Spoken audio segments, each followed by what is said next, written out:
Bien le bonjour, on se retrouve pour un point lecture noir, jaune, jaune, vert. Un point lecture culturel, je dirais. Histoire, architecture, dans ce genre-là. On va d'ailleurs commencer par... Je le soulève, je vais vous montrer.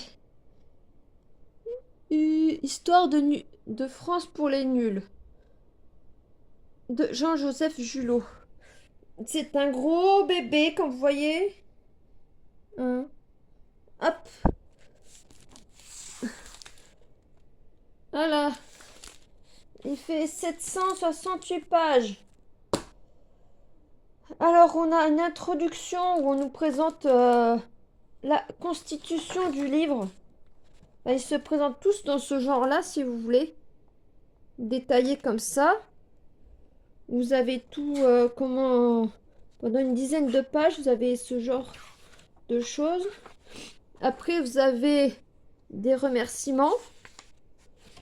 Une introduction. Où on vous présente le livre, l'organisation, les différentes parties, les petites icônes. Et puis après, vous avez des dessins comme ça. Hop, et puis les chapitres. Tac. Voilà. Voilà, ça c'est pour l'introduction du livre. Donc on a les tribulations des Gaulois en Gaule, avec au chapitre 1 la préhistoire, l'Antiquité, avec une France congelée. Il y a 500 000 ans, on avait moins 70 degrés. Moi, j'ai mort. À moins 10, je suis déjà morte. Hein. Pas loin. Avec l'arrivée des menhirs, les avancées des autres technologies, les Celtes, les Romains. Là, on est déjà dans l'Antiquité avec les Celtes et les Romains. Au chapitre 2, on a de moins 200 à début du Moyen-Âge. Et que les Gaulois, les Romains rencontrent César et Vercingétorix. D'ailleurs, j'ai pas mis d'accent à Vercingétorix. Hop là. Avec des massacres. De toute façon, il y a eu, dans l'histoire de France, il y a eu beaucoup de morts. On devient gallo-romain, c'est le début du christianisme et des invasions.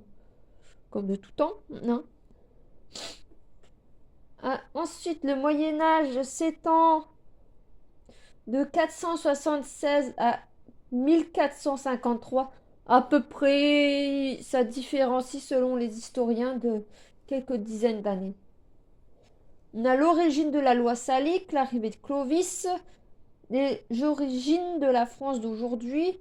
On a des tueries intrafamiliales entre frères et neveux. Je veux pas que mes neveux et mon frère prennent ma place, je vais les tuer. Ouais, sympathique. Sauf que vu le nombre de mortalité à l'époque, les parents étaient obligés de faire de nombreux enfants pour être sûr qu'il y en ait quelques-uns qui arrivent à l'âge adulte. Quand tu vois déjà sous Louis XV le nombre d'enfants qui meurent avant que qu'ils arrivent à l'âge adulte ou qu'ils aient fait des petits-enfants viables et stables, ouais. Les petits-fils qui va gouverner. Je suis trop jeune. Bref, on n'y est pas. Mais bon. C'est un petit peu ça. Du coup, on a Dagobert, les maires du palais, qui sont les premiers ministres en quelque sorte. Hein. Saint-Denis, Charles Martel. Au chapitre 4, on retrouve Charlemagne. On a l'extermination des Saxons, qui je pense les survivants vont devenir des Vikings. Assez terrible. Les Danois sont les Vikings les plus terribles. Hein. Mais bon, si c'est des descendants des Saxons qui ont été exterminés par Charlemagne, je peux comprendre qu'ils aient eu une petite envie de se venger. On a Saint-Augustin, la Caroline, la fameuse lettre. En deuxième partie, On a la France qui se cherche. Au chapitre 5, on a la naissance de la France avec une division intrafamiliale. Et la France est divisée en trois parties, dont la Lotharingie qui va devenir entre Lorraine et Allemagne. Dans ces eaux-là.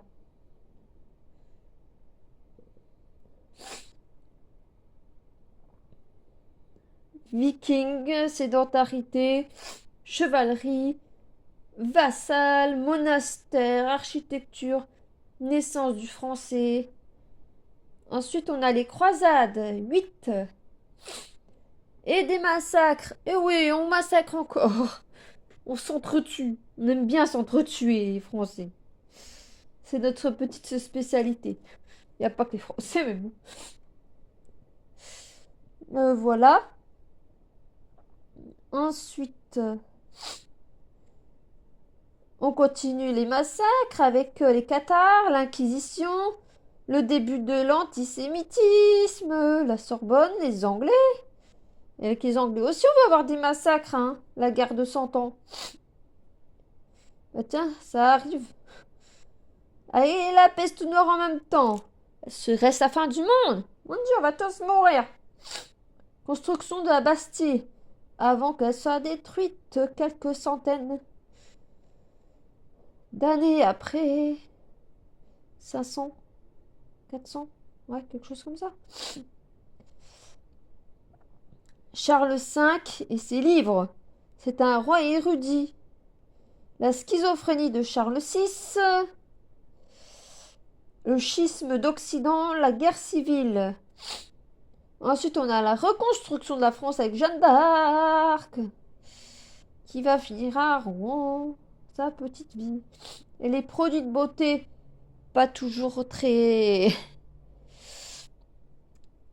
agréables, les produits de beauté à l'époque. C'est pas très ragoûtant.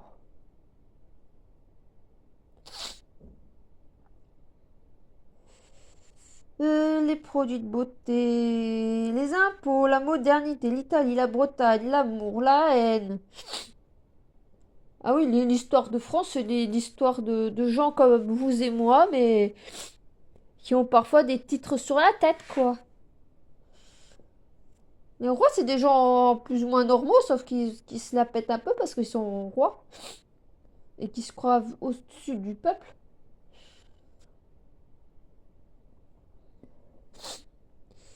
Ensuite, on a la Renaissance à la Révolution, avec les guerres d'Italie, de religion, les Médicis, Léonard de Vinci, François Ier, art, découverte et poésie.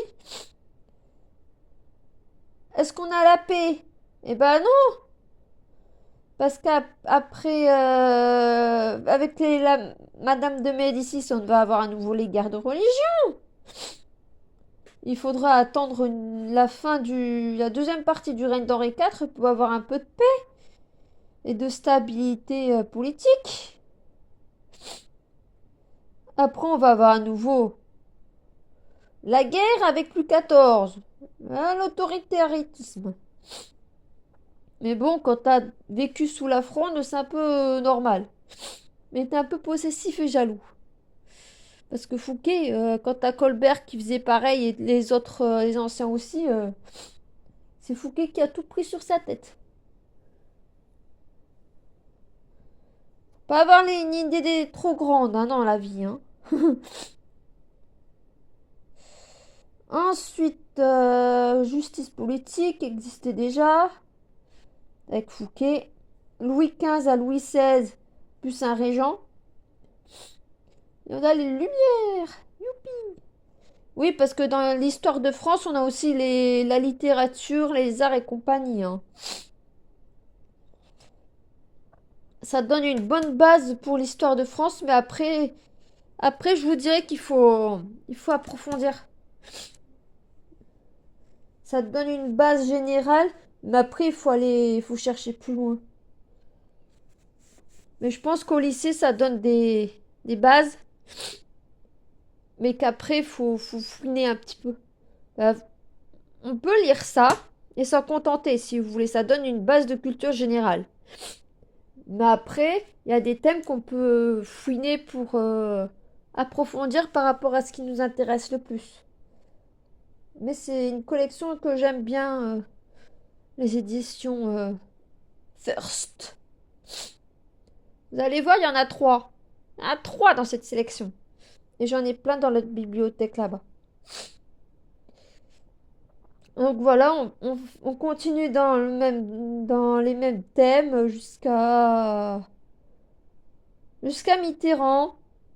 Et après, on a la partie des 10 à la fin. Comme ça. Voyez, vous avez de jolies photos aussi. Hop. L'affaire Calas. Il y a 10 affaires, machin.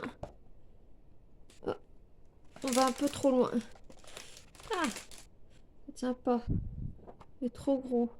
Chirac. Vous voyez, on a de jolies petites photos. On a des petites choses comme ça aussi. L'Europe, c'est pas que l'histoire de France, c'est l'histoire autour de la France aussi. Londres, pas tellement la France, hein. Des retours sur l'histoire. Et puis la partie des 10. Ah oui, on a une chronologie aussi, voyez. C'est le président et on a un peu les mêmes choses pour les rois de France. On a la chrono des rois de France aussi dedans. En plusieurs parties. Parce qu'il y en a qui n'ont pas vécu très longtemps, hein, honnêtement. Il y en a qui vivaient qui gouvernaient quelques mois et puis c'est tout, hein. Youhou. Ça vous laisse un petit aperçu de ce que ça donne. Ah oui, on mangeait des rats sur la commune. Bon appétit. Hop, les guerres. Hop là. Épreuve de mise en art. La construction de la Tour Eiffel. Hop. L'affaire Dreyfus. Pour ou contre Dreyfus? Une petite chrono récapitulative. Non, il n'y a pas là. Est-ce que là, on a...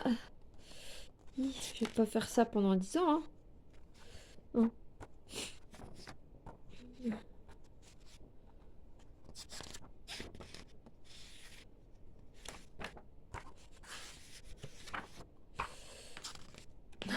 On est sous Napoléon, là, hein. Tournez en arrière, hein.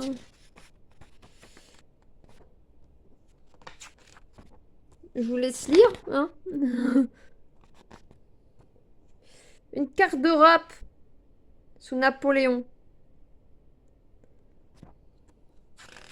Au moins, ça vous donne un bel aperçu de comment est composé le livre. Bon, non, il y a pas de...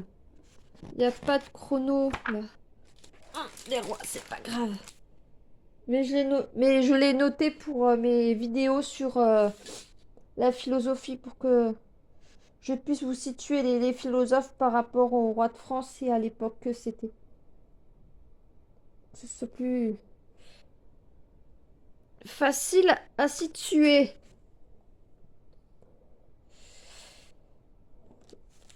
Voilà pour ce gros bébé que j'ai mis 13 jours à lire. Ensuite, on part dans l'architecture.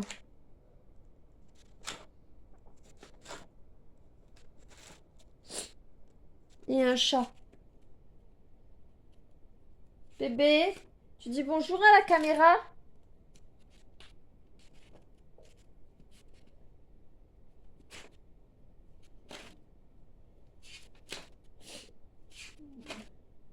Voilà, on y est. Vous avez vu le chat, il est venu voir maman. Donc on a la même construction avec la présentation des auteurs, parce que là, on a 2 auteurs, comme vous voyez, Deborah Dietsch et Simon Texier. Celui-là, il n'est pas en relié, il est plus mince. Après, honnêtement, il est intéressant, Mais il y a des chapitres qui reviennent par rapport à celui sur le patrimoine. Mais j'ai quand même marqué pas mal de pages, hein. Voyez? Mais c'est un peu le même. Il y a des chapitres qui se répètent si on a lu les deux. Et j'ai lu le livre sur le patrimoine dans le courant au début de l'hiver. Donc pour moi, ça se répétait un peu. Mais c'est intéressant. Il y a quand même quelques pages que j'ai marquées, hein.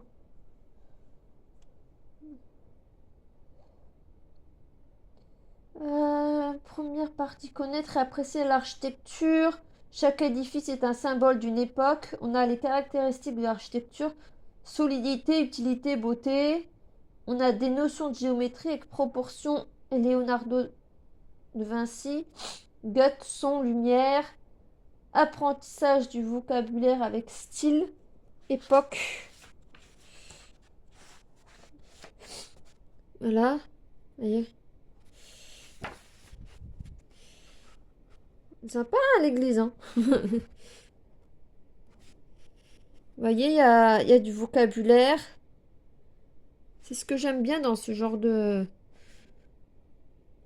voyez, de livre.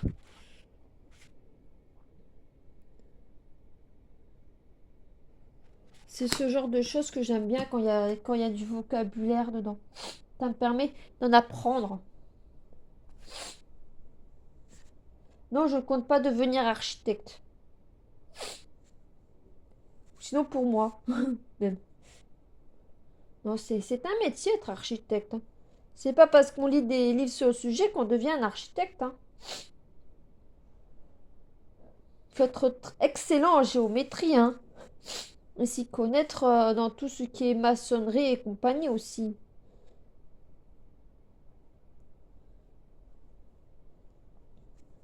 On a les fondamentaux de la conception et de la construction, de l'idée à la réalisation du projet, s'inspirer du passé pour concevoir l'avenir, l'activité de l'architecte avec un programme, des fonctions, réalisation de plans et maquettes. Ensuite, l'entrepreneur prend la suite avec le devis et les appels d'offres. Tout ça, c'est des chapitres très intéressants. On a la construction des bases, capable de supporter de lourdes charges et résister aux forces naturelles, pardon. Ensuite, on a une partie sur l'architecture occidentale, une autre sur l'orientale. Ensuite, on a le fameux chapitre qui est à peu près le même à celui sur le patrimoine, aménager le présent et sauvegarder le passé. C'est un peu pareil. Et puis on a la fameuse partie des 10, hein, avec les architectes encore d'actifs, des chefs-d'œuvre, des faits marquants, gratte-ciel d'exception, un glossaire et pour aller plus loin. Voilà. Et vu qu'il était plus petit, j'ai mis 2 jours, plus ou moins entier. Je marque pas l'heure de début et l'heure de fin. Ensuite, on passe à l'histoire de l'art. Illustré, hop, les noms des auteurs, Jean-Jacques Breton, Philippe Cachot et Dominique Villiat. Toujours aux éditions First. On a l'habituel chapitre d'introduction. On commence à la préhistoire et à l'Antiquité. Jusqu'à maintenant. Alors autant les premiers chapitres m'ont pas mal intéressé, autant les derniers... à partir du début du XXe siècle, j'aime quasiment plus ce qui est présenté.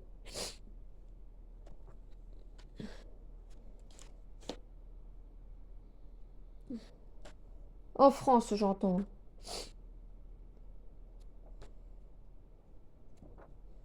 Parce que ça, désolé, même mon chat avec sa queue, il est capable de le faire, hein.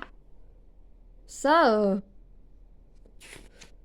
pardon, mais ça ronchant. C'est dans le 70, à la Haute-Saône, dans l'est de la France. C'est une église. Une chapelle. Mais ça me parle pas, ça me parle pas du tout. C'est pas le genre de chapelle que j'aime. Moi, j'aime bien les chapelles à l'ancienne.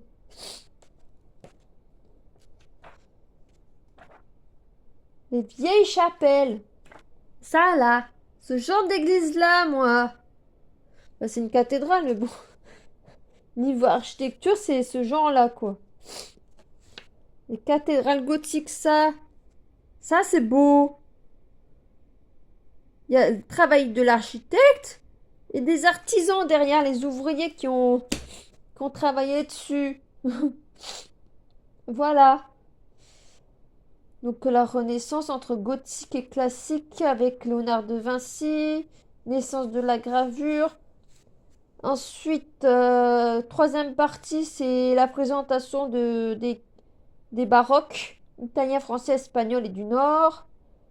La quatrième partie, on a le néoclassique, le romantisme, le réalisme, l'impressionnisme et le symbolisme.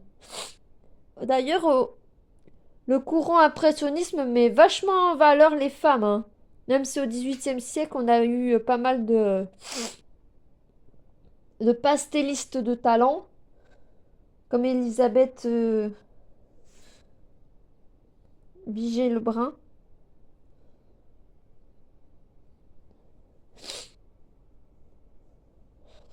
Mais le XIXe siècle, il y a eu pas mal de femmes qui se sont davantage faites connaître.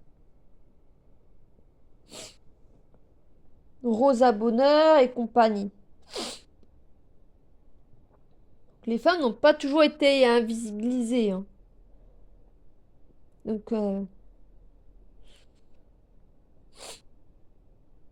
voilà. Après, il y a une période, il y a une partie sur les arts non européens, la fameuse partie des 10. Et puis après, on a la huitième partie avec les fameuses annexes. C'est intéressant, mais c'est à croiser avec d'autres livres que j'ai déjà sur le sujet. Les Taschen. Il faut que je vois lesquels je garde. J'ai pas tout gardé. Faut que je vois c'est lesquels les plus intéressants à conserver. Et enfin, celui qui ne m'appartient pas. Maison de Normandie, argile, calcaire, silex, matériaux d'avenir de Valentine Gouetz Lemayeux. Donc, il s'agit d'initier à l'architecture normande traditionnelle avec beaucoup de photographies. On part des matières, on a de l'habitation, du public et du religieux. On a une mise en contexte sur la géographie et la géologie de la Normandie étudiée avec les similitudes avec des pays de même sol. On remonte à l'Antiquité, puis jusqu'à nous, avec une inquiétude pour le monde agricole. Il y a beaucoup de paysans, d'agriculteurs qui arrêtent leur métier parce que les terres ne sont plus forcément super bonnes à cultiver. Avec tout ce qu'on leur met dedans. Mais c'est plus forcément très rentable non plus. Les pauvres. Surtout quand on va chercher de la nourriture à l'autre bout du monde alors qu'on a tout ce qu'il faut en France. Ça les aide pas. On a des conseils pour moderniser sans enlever le charme des anciennes maisons. Là, quand je dis maison, c'est maisons, manoirs et compagnie, hein. Et un chat. J'adore mon chat. Du coup, on parle aussi bien de construction de bâtisses en tout genre que de la décoration, de la rénovation, ou de déplacer une maison d'un endroit à une autre, ou de la remettre en état sans dénaturer son charme. Par contre, il y en a une qui est très charmante à mes pieds. Un bébé. Bébé, tu viens mon amour. Tu dis bonjour à la caméra. Bidou! Bon. Elle veut pas nous parler. Elle veut quelque chose à sa maman, mais elle veut pas nous parler. Bon, vous me direz en commentaire ce que vous avez pensé de tout ceci. Après, c'est pas mal illustré, hein.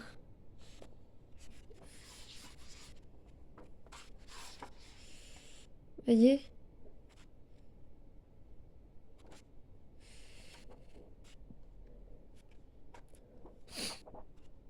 La tuile normande, ça passe de toutes les parties de la maison. Un petit manoir. C'est pour ça que je dis maison au sens large du terme. La cuisson. D'Hydro et d'Alembert. L'argile, les portails. Voilà. Je vous en montre pas plus. Pour ne pas vous spoiler. Voilà, dites-moi ce que vous en avez pensé. Je vous souhaite une bonne journée et à bientôt. Pouf.